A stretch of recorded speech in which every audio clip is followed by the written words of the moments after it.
Release అవుతారు కదా సినిమాలో యాక్చువల్ ఉపేంద్ర గారు మళ్ళీ అలా బిహేవ్ చేశారు కదా. లేదండి, ఇది only part one of the kind అంతే. Yeah one of its kind. ఇంకోటి ఏంటంటే బ్యూటిఫుల్ కొత్త ఎమోషన్ చెప్పామని ఉంది కదా, అదే కదా పినాకిల్. నిజంగా ఇక్కడి నుంచి ఇంకో దూరం లాక్కెళ్ళగలిగి బాగా మంచి అప్రిసియేషన్ వస్తే డెఫినెట్గా ఈ కొత్త ఎమోషన్ మీద కూడా ఇంకా ఆలోచించవచ్చు. లేదు, it's generally about honesty and writing. ఆనెస్ట్గా ఒక సినిమా తీద్దాం, ఒక ప్యాషన్తో సినిమా తీద్దాం అనేది. ఊరికే కొట్టేద్దాం, చూద్దాం, ఆడద్దు లేదనేది కాకుండా. రవి గారు అంటే ఉపేందర్ గారు కాకుండా మన తెలుగు హీరో అయితే కొంత బాగుండేదని ఒక ఇది వచ్చింది. దానిపైన ఈ క్వశ్చన్ చాలాసార్లు మనం డిస్కస్ చేసుకున్నామండి. ఇప్పుడు ఎవరు అభిమాన హీరోని వాళ్ళు రిలేట్ చేసుకోవటానికి దీనికి కూడా ఆడియన్స్ ఉంటారు అని చెప్పేసి ఒక నమ్మకం అయితే మీలో ఉందా? ఎట్లా అయింది? డెఫినెట్గా అండి, మా సినిమా స్పేస్ మాకు ఉందండి, దాంట్లో అయితే ఇబ్బంది ఏం లేదు. ప్లస్ మేము ఏంటంటే ఎన్ నెంబర్ ఆఫ్ ఫ్యాక్టర్స్లో వన్ ఆఫ్ ద ఫ్యాక్టర్గా అది చెప్పడం జరిగింది అని చెప్పి దట్ డజంట్ మీన్ ప్రతి థియేటర్ అదే సినిమా ఉంటుంది, ఇంకో సినిమాకి స్కోప్ లేదు అనేది కాదు. ఎందుకంటే ఆ రోజు బాహుబలి ఈ వచ్చిన రోజుల్లో కూడా ప్యారలల్గా అల్లరి నరేష్ గారు సినిమా రిలీజ్ చేశారు మన సుంకరానీళ్ళు. అంటే నేను అనేది దేని దానికే స్పేస్ ఉంటుందండి. అలాగే వేరే జానర్ అండి, జోనల్ వేరు. అలాగే అఖండ సినిమా అనేది మేమందరం కూడా మ్యాసివ్ హిట్ అవ్వాలని మనస్ఫూర్తిగా కోరుకునే సినిమాని, దాంట్లో అయితే వేరే మాట లేదు. దాంతోపాటు మాకు కూడా ఒక స్పేస్ ఉంటుంది అనేది మా ఉద్దేశం. కాదు సార్, సంక్రాంతి సీజన్లో 4-5 బ్లాక్ బస్టర్లు చూసిన ఇండస్ట్రీ ఇది. సో నార్మల్ సీజన్ కూడా ప్యారలల్గా 2-3 బ్లాక్ బస్టర్లు చూసాం మనం. It's not the first time. So Telugu audience అనేవారు ఒక సినిమా ఉంటే ఒకటే, ఇది ఓటింగ్ లాగా కాదు, ఒక పార్టీకి వేయటం కాదు, అది చూడొచ్చు, ఇది చూడొచ్చు. So we have multiple. ఇది కానీ ప్రస్తుతం ఉన్న సిచ్యుయేషన్లో సినిమాలు అనేవి వీకెండ్కే పరిమితం అవుతున్నాయి. సో ఇది 1 వీక్ కూడా అయిపోయింది, సెకండ్ వీక్ కూడా గ్యారంటీ రన్ ఉంటుందనే కాన్ఫిడెన్స్ ఏంటి? డెఫినెట్గా అండి. ఇప్పుడు ఫర్ ఎగ్జాంపుల్ చెప్పాలంటే రామ్ గారు ఫస్ట్ సినిమానే ఉంది దేవదాసు, 4వ వారంకో ఇప్పుడు అందుకుంది. సరే 7వ వారంకి రోజులు వేరు, ఈ రోజులు వేరు కదా, అందుకని మేము సెకండ్ వీక్ అంటున్నాం. అప్పుడు 7వ వారంకి అందుకుంది, ఇప్పుడు సెకండ్ వీక్ అని ఆ హోప్తో మేము మా ఏప్రిల్ నుంచి అన్ని ప్రయత్నాలు చేస్తున్నామండి. రవి గారు హాయ్. సో మీ బ్యానర్లో వచ్చిన డియర్ కామ్రేడ్ కానీ, అంటే సుందరానికి కానీ, ఆర్ చిత్రహారి కానీ, ఇప్పుడు ఇది కానీ చాలా మంచి సినిమాలు. బట్ బాక్స్ ఆఫీస్ వైజ్ మీరు కమర్షియల్గా మిమ్మల్ని ఎక్కువ సాటిస్ఫై చేయలేకపోతున్నాయి. సో ఇలాంటి మూవీస్, సో రెట్రోస్పెక్ట్ చేసుకున్నారు ఎక్కడ మిస్టేక్ అవుతుంది అని ఇలాంటి వాటికి? అంటే ఇప్పుడు మన చేతిలో మీరు అప్పుడే ఒక స్లాట్లో పెట్టేయండి దీన్ని. ఇది కాదు మీరు ఏం చేస్తారంటే ఇంకా ఉన్నప్పుడే మీరు నెగిటివ్ చేసేస్తున్నారు, అది కాదు. సో మొత్తం రన్ అయిపోయిన తర్వాత ఈ క్వశ్చన్ నెక్స్ట్ ప్రెస్ మీట్ సినిమాలు వారం ఒక సినిమా రిలీజ్ అవుతుంది, ఆ ప్రెస్ మీట్లో అడగండి. ఇప్పుడు ఇంకా సినిమా రన్లో ఉంది, ఆ స్లాట్లో వేసేయకండి అప్పుడే. అదే అంటాం, మేము ఫస్ట్ వీక్ ఇది ఇంకా అవ్వాలా మా రన్. మేము ఆల్రెడీ యాంటిసిపేట్ చేసాం, తక్కువ టికెట్ రేట్లు పెడదాం. నేను శశి గారు అక్కడ కూర్చొని రవి గారితో మాట్లాడినప్పుడు తక్కువ టికెట్ రేట్స్ పెడదాం, నవంబర్ డెడ్ సీజన్, అసలు వద్దనుకున్న సీజన్లో వస్తున్నాం. సో ఫస్ట్ వీక్ కాదు, సెకండ్ వీక్ పికప్ అవుద్ది. So this is what we already anticipated. మీరు ఈ లోపే అంతే కదా అంటే కొంచెం. సో ఈ క్వశ్చన్ నెక్స్ట్ ప్రెస్ మీట్లో గుర్తుంచుకోండి, రండి, ఆన్సర్ చేసుకోండి. సరే సార్, అయితే ఇది డెఫినెట్గా సార్ చెప్పినట్టు మేము ఇప్పుడు ఎన్ని పెర్మిటేషన్ కాంబినేషన్లు ఎలా ట్రై చేయాలో అన్నీ కూడా చేస్తాం. డెఫినెట్గా మేము కాన్ఫిడెంట్గానే ఉన్నాం, ఒక డీసెంట్ రన్ అయితే మా సినిమాకి డెఫినెట్గా వస్తుందని. మీరు అడిగింది మా తీసేసి మీరు అంటే సుందరానికి డియర్ కామ్రేడ్ ఇవి అంటున్నారు, అది ప్రతిదానికి ఆ టైంలో. ఎందుకంటే మళ్ళీ ఎప్పుడో అడిగేది దీనికి కూడా ఆన్సర్ చేసేస్తాను. నేనేమంటున్నానంటే ఎన్ నెంబర్ ఆఫ్ ఫ్యాక్టర్స్ ఉంటాయండి. ఒక సినిమా తీసి నిలబెట్టుకుని పబ్లిసిటీ చేసి అన్నీ చేసినా కూడా ఇంకా ఎక్స్వైజీ ఫ్యాక్టర్స్ ఉంటాయి. అవి ఏంటనేది ఎప్పటికప్పుడే అనలైజ్ చేసుకుని నెక్స్ట్ ఆ తప్పులు జరగకుండా చూసుకుంటూ వెళ్ళటమే.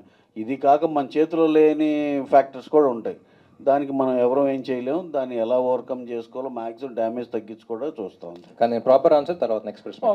Ram garu, so one thing I observed in the movie is మీరు హీరోయిజానికి ఎక్కడ స్కోప్ ఇవ్వలేదు ఎక్కువ. You went with the flow, you went with the character. So was that a conscious decision? అంటే మీకు స్కోప్ ఉండింది చాలా చోట్ల to keep that fight or to keep that song. So why was it not taken? Very good question అండి. మహేష్ కొంచెం స్టార్టింగ్లో cinema okay అయిన తర్వాత చాలా ఆనెస్ట్ స్క్రిప్ట్తో వచ్చాడు. కానీ ప్రతి డైరెక్టర్ జరిగేలాగానే మహేష్ కూడా చాలా చుట్టుపక్కల ఉన్న ఫోర్సెస్, రాముడు ఉన్నాడు, ఇంకా పెంచాలి కదా, అది చేయాలి కదా, ఇక్కడ ఐటమ్ సాంగ్ పెడదాం, అది పెడదాం. మధ్యలో జాతర సీన్ ఫస్ట్ ఒకసారి కన్ఫ్యూజ్ అయిపోయి వచ్చాడు. సార్ జాతర సీన్లో ఐటమ్ సాంగ్ ఉండయో బాబు, ఇది చాలా చుట్టుపక్కల కన్ఫ్యూజ్ చేస్తారు, నీకు కరెక్ట్ అనిపించట్లేదు, నీకు తెలుస్తుంది. Let's make it an honest film. ఈ సినిమాలో నేను కనపడకూడదు, సాగర్ అనే క్యారెక్టర్ ఒక్కడే కనపడాలి. ఎందుకంటే లైక్ ఐ సెడ్, తెలుగు సినిమాలు ఇన్ని సినిమాలు వచ్చినాయి కానీ ఒక కొత్త ఎమోషన్ ఇంట్రడ్యూస్ చేసే సినిమా లేదు. Like I said before the release also, fan star మధ్య అన్ని చూసాం కానీ ఈ రిలేషన్షిప్ అనేది ఎప్పుడు ఎక్స్ప్లోర్ చేయాలి. మన సినిమాకి మాత్రం, మన తెలుగు ఇండస్ట్రీకి మాత్రం పరిమితం అయిపోయింది. సో అలాంటి చేస్తున్నప్పుడు లెట్స్ కీప్ ఇట్ ఆనెస్ట్. ఇక్కడ చేయొచ్చు అన్నా సరే వద్దు. ఫైట్ కొడతాడు అక్కడ పడతాడు వద్దు ఇక్కడే పడాలి, ఫిజిక్స్ కొంచెం will keep all of that in mind. చాలా జెన్యున్గా రంగ గుర్తు ఏదో ఫైట్ సీక్వెన్స్లో ఎవడో అట్టుకొని ఫైటా అలా చెయ్యి పెట్టిన వెంటనే ఒక లుక్ ఇచ్చాను, పరిగెత్తుకుంటూ వచ్చాడు. సార్ ఆ లుక్తో మీరు 100 మందిలో కొట్టేస్తారు, లుక్ వచ్చింది వద్దండి కొంచెం తగ్గించేద్దాం, కరెక్ట్ నేను ఆ మూడ్లోకి వెళ్ళిపోతున్నాను. So beat my body language in fights కానీ అది కానీ you'll see a new person, you will never see Ram. So that is something that అదే అన్న అంత ఆనెస్ట్గా చేసాం అనే ఇదే ఈ సినిమా. సో ఆంధ్రజ్ఞ తాలూకా ఇస్ ఆల్ అబౌట్ ఆనెస్టీ. ఎక్కడ ఇప్పుడు సినిమా చూసిన వాళ్ళు కూడా రామ్ ఎక్కడ కనపడలేదు సాగర్ కనపడ్డాడు అంటున్నారంటే that's the reason. So, Mahesh garu, so I saw the movie with you in Goa, in Ifi. So last lo claps kottaru konni scenes ki. So were you anticipating that in that place because anta non Telugu speaking కదా?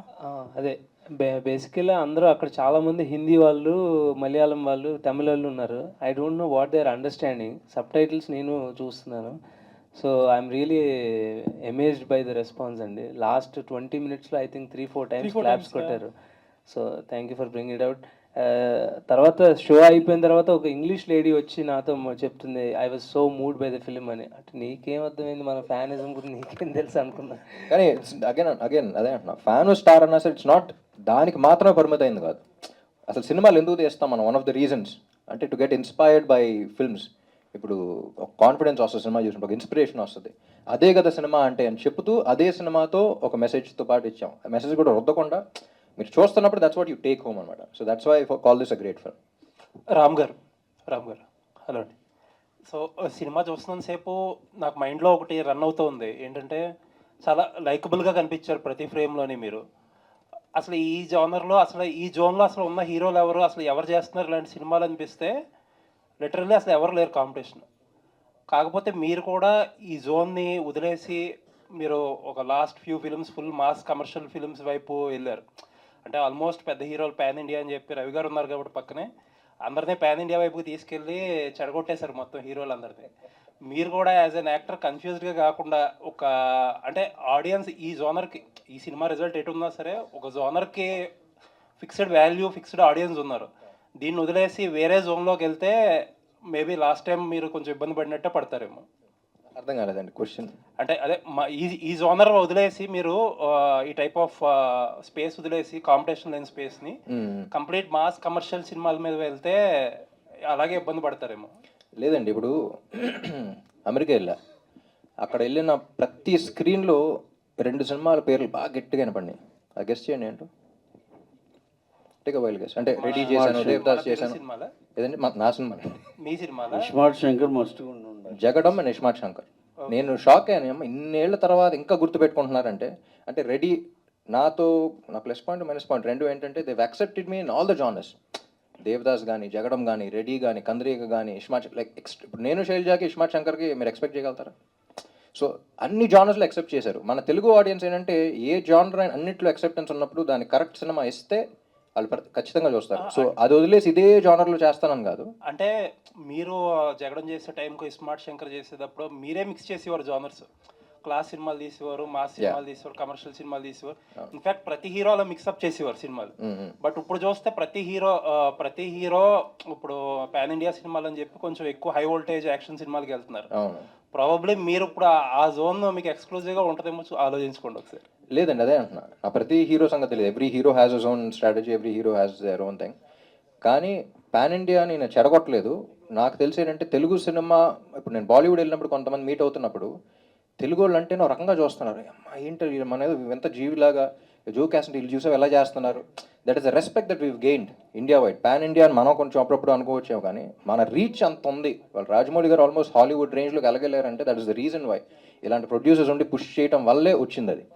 So pan India అనేది it's not a negative thing, it's a positive thing. మనం అంతమంది ఆడియన్స్ని మెప్పించగలుగుతున్నాం అనే ఇది.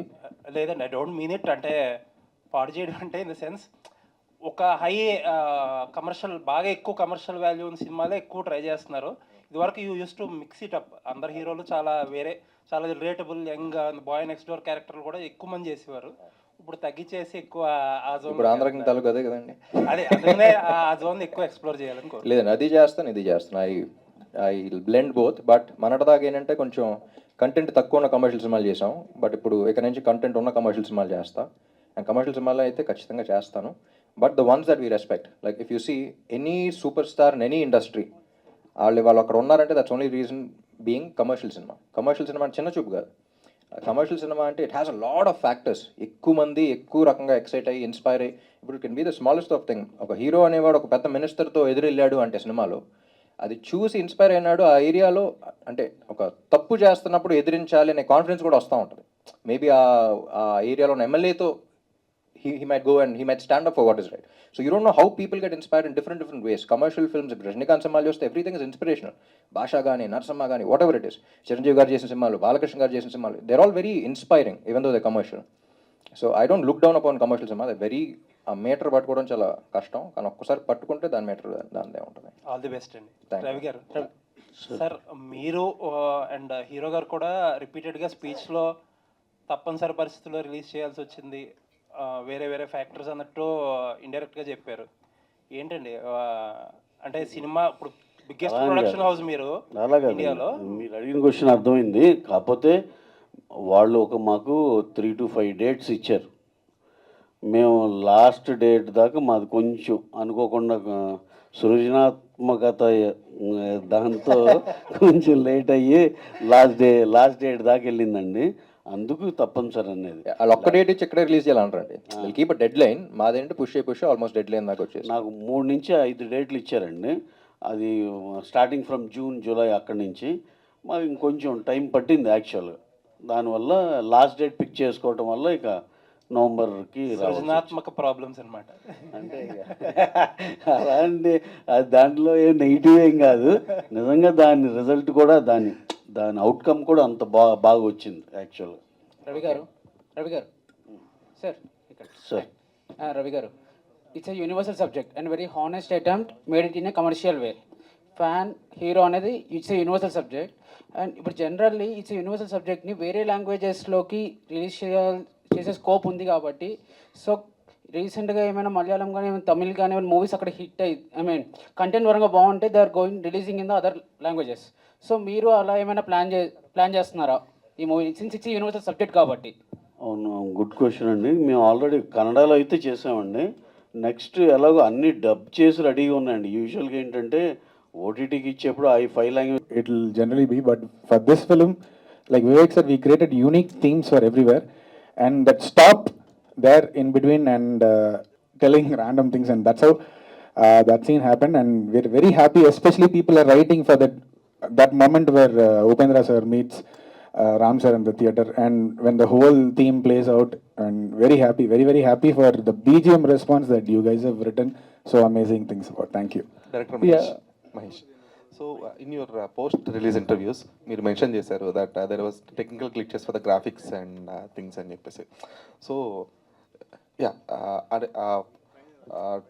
ఊరు shot కానీ ఆ నైట్ షాట్స్ ఇవన్నీ కూడా గ్రాఫికల్ వైజ్ ఇంకా CG వైజ్ ఇంకా కొంచెం బాగా వచ్చి ఉండాలి. There was a technical glitch అని చెప్పేసి ఎక్స్పెక్టేషన్ ఒకటి ఉంటుందండి. సార్ చెప్తున్నారు సృజనాత్మక అని అంటున్నారు కదా, సో దానికి ఏముంది లిమిట్. సో నా లిమిట్ వేరేగా ఉంది, వాళ్ళు ఇచ్చిన ఇన్పుట్ వేరేలా ఉంది.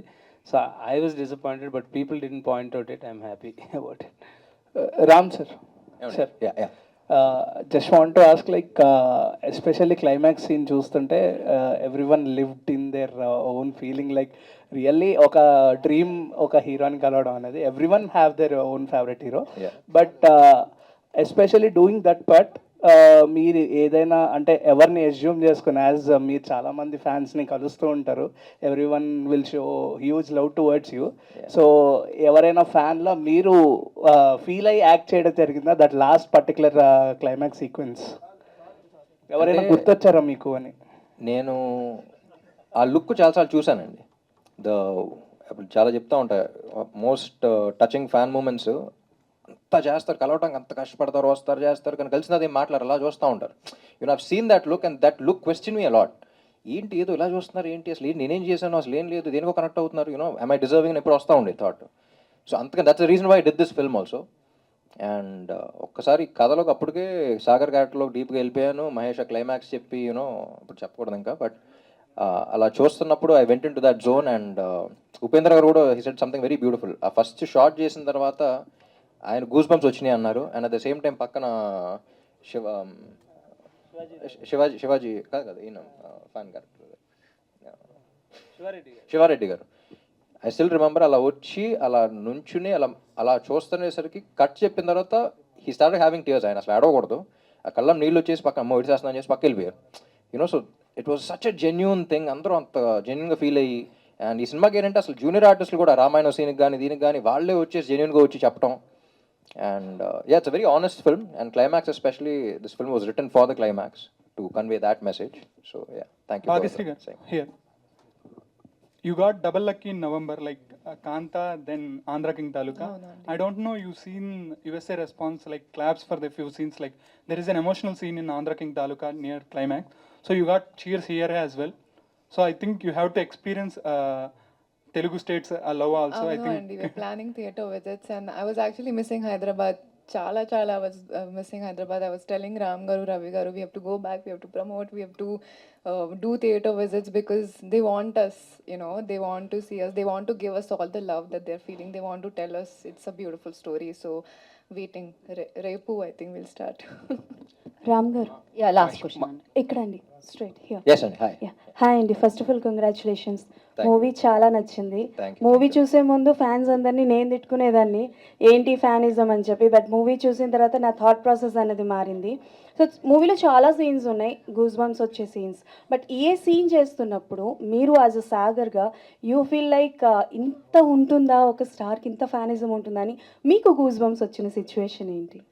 కథ విన్నప్పుడే గూస్ బంప్స్ వచ్చేసినాయండి, కానీ పర్ఫామ్ చేస్తున్నప్పుడు I was totally in to that character. So నాకు గూస్ బంప్స్ అన్నట్టు కాదు, కానీ like I mention every time you performing it was the surrounding characters, ఎవరైతే పక్కన నుంచి నా క్యారెక్టర్ రోల్స్ ఉన్నారో వాళ్ళకి గూస్ బంప్స్ వచ్చిన చాలా సందర్భాలు ఉన్నాయి. నేను మహేష్ కూడా డిస్కస్ చేస్తూ ఉండేవాళ్ళం. బీట్ తులసి గారు కానీ చాలాసార్లు ఉన్నారు, రావు రమేష్ గారు కానీ, మురళీ శర్మ గారు కానీ. యూనో, సో మురళీ శర్మ గారు స్పెసిఫిక్గా ఆ ఇంటర్వెల్ సీక్వెన్స్లో ఉన్నప్పుడు తన నా ప్రాణం సార్ అన్నప్పుడు నేను చూడట్లేదు మిమ్మల్ని, కానీ పక్కన చేస్తున్నప్పుడే నాకు ఒకసారి అనిపించింది అన్నారు. You know, the so much honesty in everything that అక్కడ చేస్తున్న ప్రతి ఒక్కరికి ఆ ఫీలింగ్తో ఉంది. వాళ్ళు పర్ఫామ్ చేస్తున్నా even when they just reacting, అది చాలా ఆర్గానిక్గా వచ్చింది. So I think it's all in the writing and very happy. And can you just explain about your introduction scene? అంటే లైక్ ఆ హోర్డింగ్ అన్నది కానీ, అంటే చాలా వరకు కట్అవుట్లో సినిమాస్లో రిలీజెస్లో కట్అవుట్స్ మేము ఇంత పెట్టించో అని ఫ్యాన్స్లో జరుగుతుంటాయి కదా. సో ఆ సీన్తోనే మీరు ఇంట్రొడక్షన్ అవుతుంది కాబట్టి can you tell me about? మీరు ఒకటి అబ్జర్వ్ చేస్తే సినిమా కథ మొత్తం ఒక 6-7 సార్లు చెప్పేసాం సినిమాలోనే. మీరు ఫస్ట్ షాట్ ఇంట్రోలోనే సినిమా కథ ఉంటుంది. అండ్ అగైన్ నువ్వుంటే చాలే సాంగ్లో కూడా దారి లేని ఊరిని అడిగానుగా నువ్వేగా దారిని నాకు చూపింది.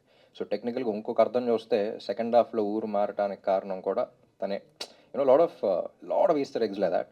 అండ్ రైటింగ్లో మీరు డెప్త్కి వెళ్తా ఉంటే ఇంకా వస్తూ ఉంటుంది, తొమ్మిది అంత అన్నట్టు ఉంటుంది, ఎందుకంటే so much thought process went in to it. And ఒకటి రెండు కాదు, ఒక్క సీనే కాదు, మొత్తం చాలా ఉన్నాయి అలా. రవి గారు, మహేష్ ఒక్క నిమిషం, లాస్ట్ క్వశ్చన్ అంతే. రవి గారు, చెప్పండి. ఇందాక భాగ్యశ్రీ బోర్సే గారి గురించి మాట్లాడుతున్నప్పుడు హీరోయిన్ స్కార్సిటీ ఉంది అని చెప్పేసి ఇండస్ట్రీల గురించి మాట్లాడారు కదా. సో అది ఏమి లేదు లేదు వాట్ ఏ టైమింగ్ రవి గారు. Of course yeah. సో అది ఏ అర్థంతో అన్నారు? ఇండస్ట్రీలో హీరోయిన్స్ తక్కువగా వస్తున్నారని అన్నారా, లేదంటే ఉన్న వాళ్ళు వచ్చిన వాళ్ళు బలమైన క్యారెక్టర్స్ చేయలేకపోతున్నారని అన్నారా? అంటే అది కూడా కాదండి, మనకేమైందంటే తెలుగు తమిళ్ ఈ ఒక 3-4 లాంగ్వేజ్లకి కామన్. తెలుగు తమిళ్కి అయితే బాగా డిపెండెన్సీ, సేమ్ ఇక్కడ ఎవరు ఉంటారో అక్కడ వాళ్ళే ఉంటున్నారు. ఈ అన్నిటి వల్ల నెంబర్ ఆఫ్ సినిమాలు వాళ్ళు ఒక 2-3 తీసుకుని ఉంటే డెఫినెట్గా అవ్వట్లా. ఇప్పుడు ఏదన్నా దానికి ఇప్పుడు మేము రవితేజ గారి సినిమా ఒకటి చేస్తున్నాం, తను తమిళ్లో ఎప్పుడో 2 సినిమాలు ఏవో చేసింది ఆవిడ, పేరు కూడా నాకు భవానీ శంకర్. చూడండి ఎంత ఎక్స్ప్లోర్ చేస్తే, ఇప్పుడు ఆ క్యారెక్టర్కి ఎంత ఎక్స్ప్లోర్ చేస్తే అక్కడ దాకా వెళ్ళి ఆవిడని తెచ్చుకోగలిగాం. అంటే చాలా స్కేర్సిటీ ఉండటం వల్ల 2 లాంగ్వేజ్కి ఒకళ్ళే అవ్వటం వల్ల, అంటే కామన్గా ఒకళ్ళే అంటే కామన్గా కొంతమంది ఉండటం వల్ల అలాంటి ప్రాబ్లం వస్తుంది. అది మహేష్ గారు ఒక్క question. Thank you madam. Mahesh గారు, హానెస్ట్ రైటింగ్ అందరూ చెప్తున్నాం, మేము కూడా హార్ట్ టచింగ్, హెవీ హార్ట్ తోటి, అంటే థియేటర్ మొత్తం సినిమా అంతా అయిపోయాడు, హెవీ హార్ట్ తోటి అందరూ బాగా ఫీల్ అయింది. కానీ మీకు అంటే సాగర్ కానీ సూర్య గారు 2 క్యారెక్టర్లు బాగా కనపడ్డాయి. కానీ మీకు అనిపించిందా ఎప్పుడైనా, అంటే ఆఫ్టర్ కోవిడ్, మై క్వశ్చన్ ఏంటంటే ఆఫ్టర్ కోవిడ్ సినిమా కొంచెం చేంజ్ అయింది, కమర్షియాలిటీ స్పీడు ఇది చేంజ్ అయింది. అప్పుడు లాంగ్ రన్ ఉన్న స్టోరీలు ఇలాంటి కథలు ఏంటంటే ఎక్స్పెరిమెంటల్ లాంగ్ రన్ ఉంటాయి, బడ్జెట్లు చిన్న బడ్జెట్లు అయితే పర్వాలేదు ఎక్స్పెరిమెంట్లు, కానీ ఇప్పుడు ఎనర్జెటిక్ హీరో పెద్ద హీరోని పెట్టుకొని మీరు ఎక్కడైనా అండర్ ప్లే చేశానన్న అనిపించిందా ఎప్పుడన్నా, లేదా? అంటే అండి ఇప్పుడు మనం కథ రాస్తాము, తర్వాత ప్రొడ్యూసర్స్ అండ్ హీరో గారు అప్రిషియేట్ చేసిన తర్వాత దాంట్లో ఉన్న మీట్ చూసే కదా అందరూ will become a team. So team అందరూ ఒక లైన్ ఆఫ్ థాట్ ప్రాసెస్లో ఉన్నాం. ఐ థింక్ అండి టు బీ హానెస్ట్ చూసిన ప్రతి చోట ఇప్పుడు వైజాగ్ మా ఊరు ఎంతమంది ప్రైజెస్ ఉన్నాయంటే అవి టూ ఓవర్వెల్మింగ్ అనమాట. చెప్పుకుంటే మనకు గర్వం ఎక్కువైపోతుంది, అంతలా ఉన్నాయి. రామ్ సార్ పర్ఫార్మెన్స్ కానీ ప్రతి యాక్టర్ ఎక్సిల్ అయ్యారు. రామ్ సార్ భాగ్యశ్రీ కానీ రైటింగ్ గురించి, మ్యూజిక్ గురించి అన్ని పాజిటివ్స్ ఉన్నాయండి. And there is no looking back for this film అని నేను బిలీవ్ చేస్తున్నాను. కానీ యాక్చువల్లీ భయపడ్డాడండి స్టార్టింగ్లో, చుట్టుపక్కల చాలా మంది కన్ఫ్యూజ్ చేశారు అది చేయాలని. లైక్ ఐ సెడ్ అది 100% నేనే. వద్దు మహేష్, మనం ఏమన్నా మేము అదే చేద్దాం, ఎక్కడ అన్నెసరీ లో కెమెరా ఇక్కడ నుంచి ఇక్కడ దాకా పెట్టాలంటే ఆలోచిద్దాం ఒకసారి, లో యాంగిల్స్ కూడా ఈ సినిమాకి. ఎందుకంటే డైరెక్ట్గా హార్ట్ యాంగిల్లోనే ఉంటుంది, డైరెక్ట్గా హార్ట్ టచ్ అవ్వాలని. రామ్ గారు థ్యాంక్ యూ సో మచ్ అండి. స్క్రీన్లో ఇప్పుడు నువ్వు ఉంటే చాలే అని లిరిక్ రాశారు కదా, సో రియల్ లైఫ్లో ఎప్పుడు ఎవరితో నువ్వు ఉంటే చాలే అనబోతున్నారు? అది అనాలనిపించినప్పుడు అనేస్తానండి, అన్న తర్వాత మీకు తెలుస్తుంది. మీరు రామ్ గారు నెక్స్ట్ మీ ప్రాజెక్ట్ ఏంటి, ఎలా ఉండబోతుంది? నెక్స్ట్ ఒకటి చాలా ఇంట్రెస్టింగ్ ఉందండి, త్వరలో చెప్తాను, అనౌన్స్ చేస్తాను. ప్రస్తుతానికి మీరు ఆంధ్ర కింగ్ తాలూకుని సెలబ్రేట్ చేసుకుంటూ ఉండండి.